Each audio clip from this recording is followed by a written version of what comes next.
Vamos lá.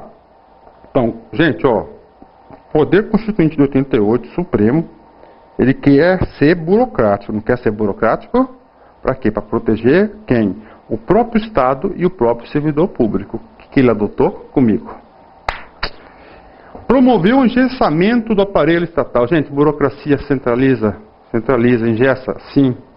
Ao estender as mesmas regras rígidas que cercavam a administração direta e indireta, ou seja, leis indiretas que tinha aquela flexibilidade total, acabou, fiou. Agora você vai ter que seguir as regras burocráticas, a administração indireta. Gente, a indireta não está mais vinculada, principalmente a sociedade de economia mista, ao mercado, lucro, tornou o que? Ineficiente essas empresas. Começaram a gerar o que? Grandes prejuízos.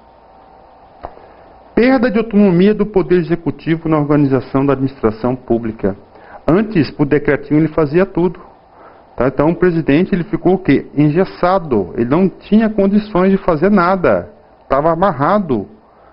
Isso, por exemplo, isso aqui foi consertado, salvo engano, anotem aí, gente, posso estar enganado, emenda constitucional número 32, que criou a figura do decreto autônomo do artigo 84 da Constituição, inciso 4 da Constituição Federal, das atribuições do Presidente da República. Esse decreto autônomo não precisa de lei. É para quê? Para auto-organizar a administração pública. Foi através da emenda, por isso foi consertado. Criou o quê? Entraves à criação, transformação e extinção de cargos. Retração da flexibilidade operacional da administração indireta. Por quê? Porque trouxe para o cara a tal da burocracia. A burocracia só pode fazer aquilo que é previsto ali. Com isso tudo, gente, o que acontece? Opa, tem um errinho aqui, né? O professor, aqui, tá, pronto. Tá, aqui isso. Ó, encarecimento significativo do custeio da máquina administrativa. Aumentou a despesa, pronto. Claro que aumentou a despesa. A burocracia é cara, aumentou muito a despesa, além de aumentar as despesas, né? Vou pular aqui para o último item, gente, ó. Além de aumentar a despesa, teve outra consequência. Essa Constituição de 88, gente, ó, vencer paixões. Ela é considerada, sabe o quê? A Constituição cidadã, social, garantiu direitos. Leia o artiguinho 6º da Constituição. Ou seja, aumentou as demandas sociais. Reconheceu a participação da sociedade, do poder político, seus direitos. Então aumentou o que, gente? Aumentou a despesa. Além de todas as informações anteriores, já tem essa outra informação.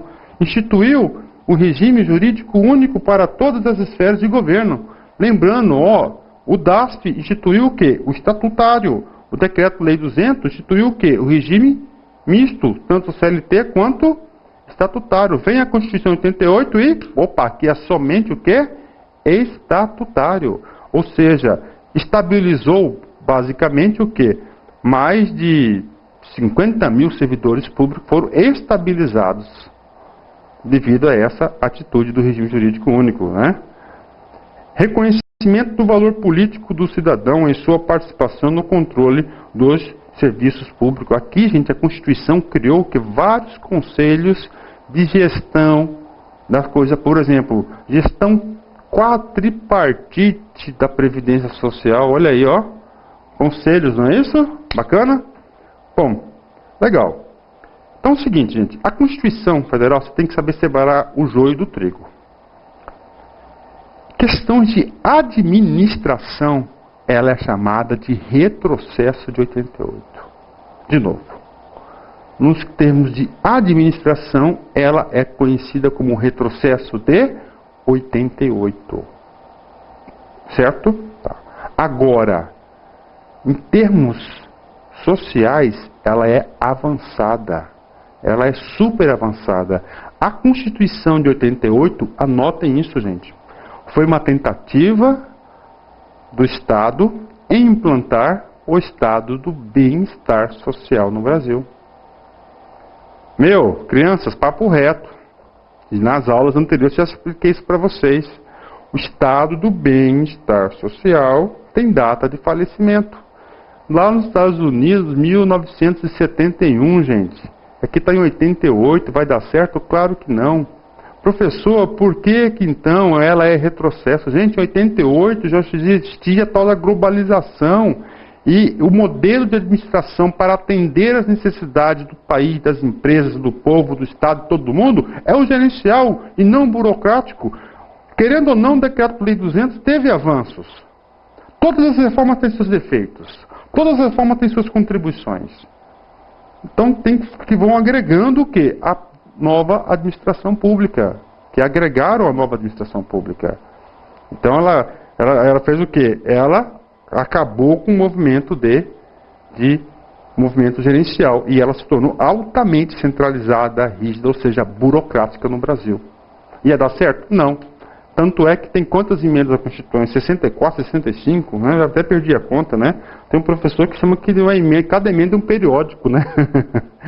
Vamos lá, gente. A Constituição irá sacramentar os princípios de uma administração pública arcaica, burocrática, ao extremo, gente. Da desconfiança total.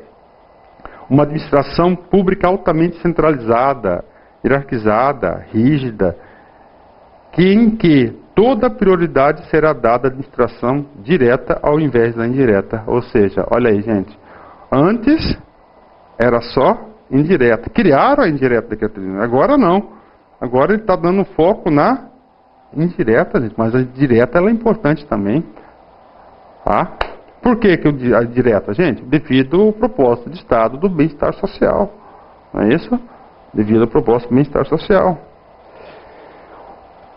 O modelo burocrático tradicional, que é a Constituição 88 e todo o sistema do direito administrativo brasileiro, privilegiam, está baseado no formalismo, no excesso de normas e na rigidez de procedimentos. Isso é burocracia. A pretexto de garantir a impessoalidade, dificulta-se a transparência administrativa, inibindo-se deste modo o controle social. Excessiva regulamentação é expressão da ênfase nas normas e nos processos, ocorre em detrimento dos resultados. Ou seja, tudo isso aqui o Bresser Pereira está metendo pau na burocracia, no principal defeito dela, o quê? A autorreferência, você perde a noção do cidadão externo.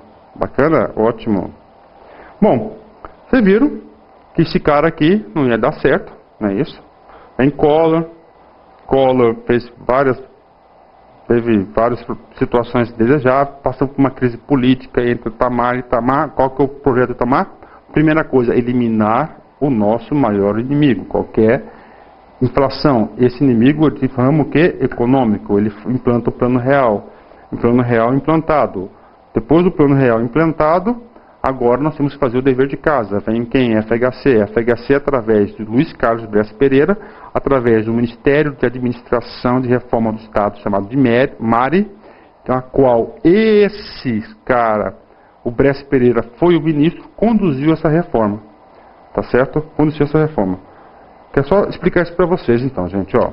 Então nós temos aqui, ó, a Constituição Federal de 88. Eu vou colocar o preto porque aqui já está me avisando aqui para o senhor da produção que fique melhor. A Constituição de 88, não é isso? Depois,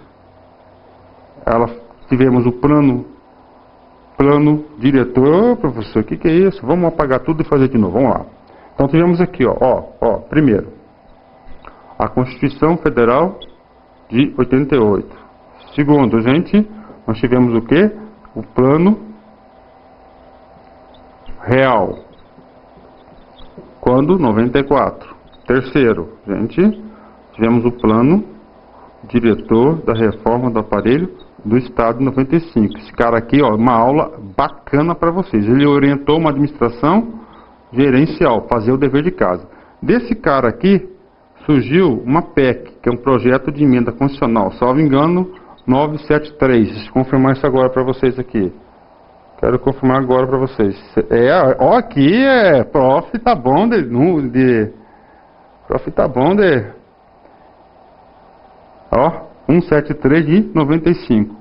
Esse P é de projeto, E é de emenda, C é constitucional, o número e o ano. Esse sujeito aqui produziu o que? A emenda constitucional número 19 de 1998, que é a reforma administrativa. Ok? Esse cara aqui, ó, nós já estudamos, gente. Tá? Uma super aula para vocês, que é outra grande processo de reforma. Já estudamos em detalhes do detalhe, tá? E administração pública você tem que assistir essa aula, senão você vai ficar boiando nos assuntos. Bacana? Então, você já tem uma visão, agora eu vou entrar na emenda. Ou seja, a Constituição veio para proteger a coisa pública, o próprio servidor público, porque ao léu, um governador, um secretário poderia demitir o próprio servidor. Então, para proteger os próprios servidores, não é isso? Com isso, ele fez o quê? Deu estabilidade para os servidores públicos, a Constituição de 88, não é isso? Para proteger. Pronto, bacana. Aí vamos lá. Vem o quê? Plano real, vem plano diretor e vem a emenda. A emenda alterou o quê? A Constituição. Para quê? Para transformar o Brasil num Estado gerencial. Se perguntarem para vocês hoje qual que é o modelo de administração pública no Brasil, você vai falar que é o modelo gerencial, baseado na Constituição. E nessa emenda 19, participação dos usuários na administração pública direta e indireta, avaliação periódica do servidor público, não é isso? Né? Desempenho do servidor, criou o teto de remuneração, controle rigoroso da despesa com pessoal, decorrência disso foi o que? Vai ser lá a Lei de Responsabilidade Fiscal, autonomia gerencial orçamentária e financeira, anotem aí, contrato de gestão, não é isso? Contrato de gestão. Onde que está o contrato de gestão?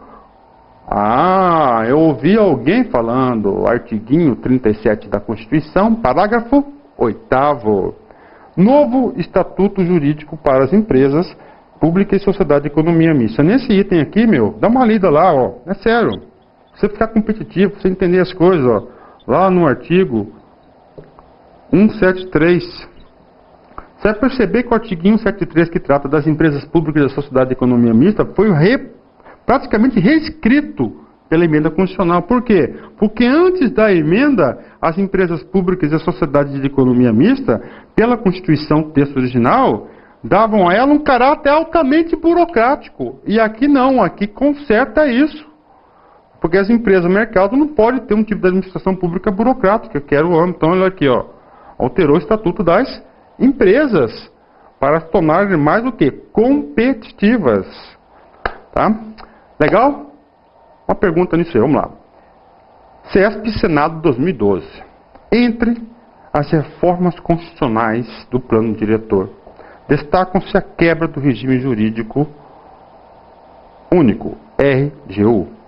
A possibilidade de demissão de servidores por insuficiência de desempenho, excesso de quadros e ampliação da autonomia de gestão dos órgãos e entidades, mediante contrato de gestão, e a participação do usuário na administração pública no que diz respeito, inclusive a avaliação da qualidade dos serviços públicos. Gente, alright, certinho.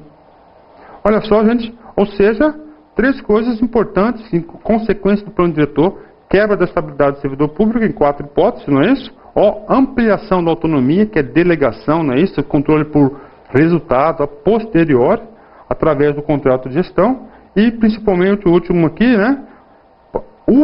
Chama a sociedade para o quê? Avaliar e ajudar a administrar a própria coisa pública. Ser um parceiro. Tá? Professor, então vamos lá. Regime jurídico único. Tem muita dúvida em relação a isso. Então eu quero passar para vocês. Ó. Com a PEC 173 de 95, resultou a emenda constitucional 19. Olha só, gente, como é que era o artigo 39? O artigo 39, qual que era o recado, qual que era o trabalho do artigo 39?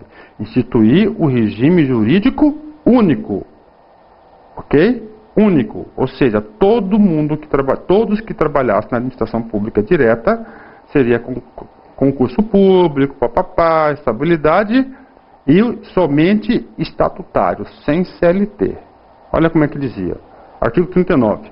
A União, os Estados, o DF e os municípios instituirão, no âmbito de sua competência, o regime jurídico único e planos de carreira para os servidores da administração pública direta, das autarquias e das fundações públicas. Foi alterado pelo artigo 39, olha só.